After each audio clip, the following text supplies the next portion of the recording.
आइए दोस्तों, आज हम आपके सामने फिर हाजिर हैं कुछ और नए क्वेश्चंस के साथ में। एक क्वेश्चन आपके सामने लिखा हुआ है, people like him because he is good at all. आइए देखते हैं सेंटेंस में क्या मिस्टेक है, क्या एरर है।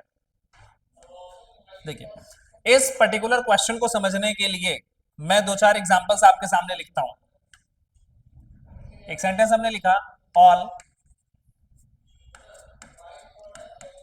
That he said was true. दूसरा सेंटेंस है, he has some friends,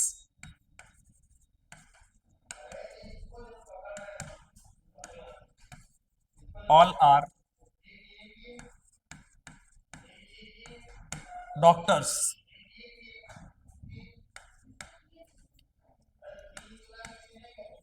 all of the books are on computer science।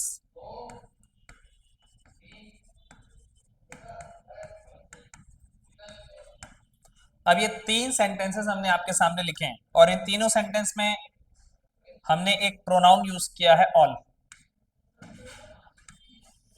ठीक है, आइए देखते हैं कि इस ऑल को हम किसके लिए यूज कर रहे हैं।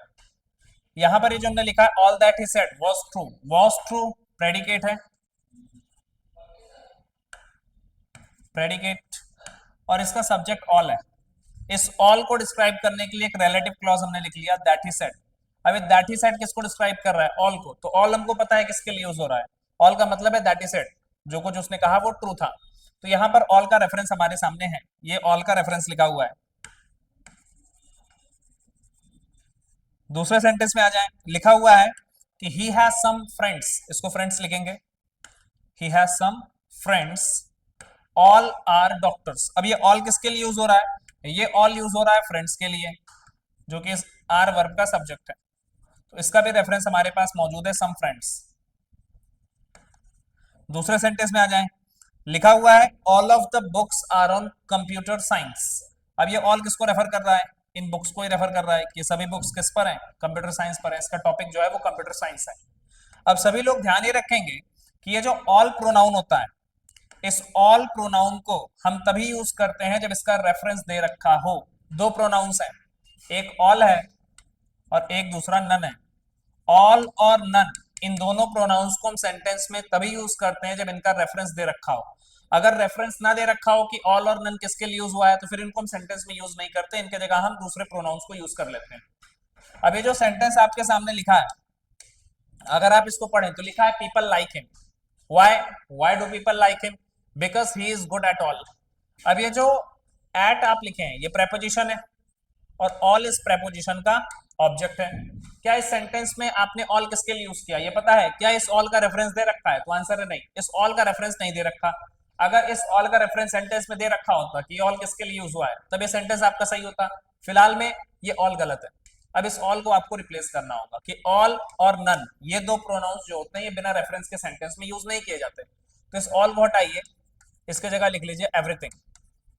ठीक है, तो ऑल यूज नहीं होगा, इसके जगह या तो हम एवरीथिंग का यूज करेंगे या तो हम एवरीवन का यूज करेंगे। अगर हमको पर्सन को रेफर करना होगा तब हम एवरीवन यूज कर लेंगे, अगर हमको थिंग को रेफर करना होगा तो एवरीथिंग यूज कर लेंगे। तो फिलहाल इसका आंसर है कि people like him because he is good at everything. ठीक है, इसी टाइप का एक क्वेश्चन मैं आपके सामने लिखता हूं, आई हैव इन्फॉर्म्ड ऑल। अभी जो सेंटेंस है आई हैव इन्फॉर्म्ड ऑल, ये भी सेंटेंस गलत हो गया। क्यों गलत हो गया? हैव इन्फॉर्म्ड वर्ब है, सब्जेक्ट इसका है I. Whom, whom have I informed all. All को आपने सेंटेंस में ऑब्जेक्ट बनाकर यूज कर लिया, जो कि इन्फॉर्म्ड वर्ब का ऑब्जेक्ट है। ठीक है, ऑल प्रोनाउन है, ऑल प्रोनाउन को हम ऑब्जेक्ट बनाकर यूज कर सकते हैं सेंटेंस में, लेकिन उसका रेफरेंस आपको लिखना पड़ेगा।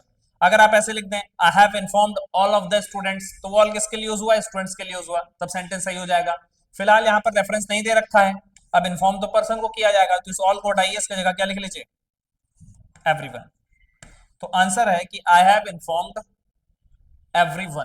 तो ऑल और विदाउट को, ऑल और विदाउट कह रहे हैं, ऑल और नन को आपको बिना रेफरेंस के यूज नहीं करना है, ठीक है। हम यहाँ पे लिख भी देते हैं एक पॉइंट, डोंट यूज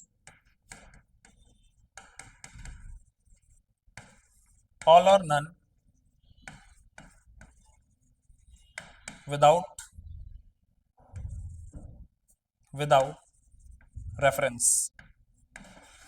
इसका मतलब ये है कि ऑल और नन को बिना रेफरेंस के सेंटेंस में यूज नहीं किए। ये पता होना चाहिए कि हम ऑल और नन किस यूज कर रहे हैं। आई, ये कुछ और क्वेश्चंस हैं आपके सामने। पहला वाला सेंटेंस लिखा हुआ है आपके सामने, my car was seriously injured in the accident, ठीक है। अब इस सेंटेंस में सब्जेक्ट क्या है, माई कार है, और इस माई कार नाउन को डिस्क्राइब करने के लिए आपने एक एडजेक्टिव फ्रेज यूज कर लिया, सीरियसली इंजर्ड, ठीक है। अब जिनको नहीं पता है वो ध्यान देंगे कि दो वर्ड्स हम आपके सामने लिख रहे हैं, एक इंजर्ड और दूसरा है डैमेज्ड। ये दोनों ही वर्ब की थर्ड फॉर्म है, पास्ट पार्टिसिपल एडजेक्टिव्स हैं।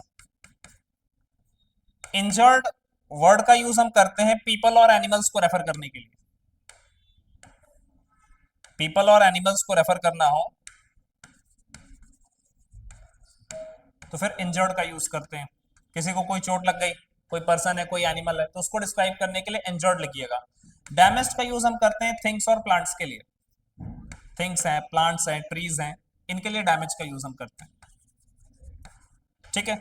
अब अगर ये बात समझ में आ गई तो यहां पर आपके क्वेश्चन में सीरियसली इंजर्ड लिखा हुआ है, इसका यूज हम किसको डिस्क्राइब करने के लिए कर रहे हैं, कार को। कार जो है वो कोई पर्सन और एनिमल तो है नहीं, थिंग की कैटेगरी में है, तो इसके लिए इंजर्ड हटाइए, इसकी जगह क्या लिखिए, डैमेज्ड। अच्छा, अब जब डैमेज लिखेंगे तो डैमेज के साथ सीरियसली यूज नहीं होगा, इसके साथ बैडली लिख लीजिए, बैडली एडवर्ब होता है, उसका यूज कर लीजिए, बैडली।